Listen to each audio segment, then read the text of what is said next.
La bouffe qui est un patrimoine, et ce week-end ce sont les journées du patrimoine européennes. Vous pouvez encore en profiter aujourd'hui pour visiter châteaux, musées et autres. Des biens souvent centenaires qu'il faut entretenir, restaurer et parfois même sauver. Et c'est à ça que sert le ticket à gratter Mission Patrimoine, par exemple. Lancé en 2018, Aurélien Fleureau, pouvez-vous nous dresser un premier bilan ? Eh bien, les 5 premières éditions de ces jeux, rassemblés sous le nom Mission Patrimoine, ont permis de collecter plus de 125 millions d'euros. La Française des Jeux précise qu'il s'agit du montant du prélèvement sur les mises revenant normalement à l'État.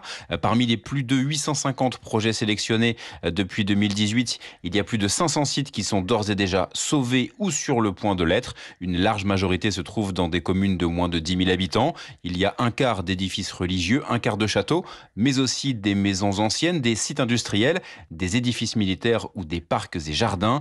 Parmi les lauréats retenus cette année, le chalet Vallot, observatoire du Mont-Blanc, un lotissement médiéval dans l'Aveyron ou encore une historique cabane sur pilotis à la Teste de Buch. Pour cette 6e édition, 1,83 € par ticket de grattage acheté et 54 centimes d'euros par grille de loto jouée seront ensuite reversés par l'État à la Fondation du patrimoine. Merci Aurélien Fleureau.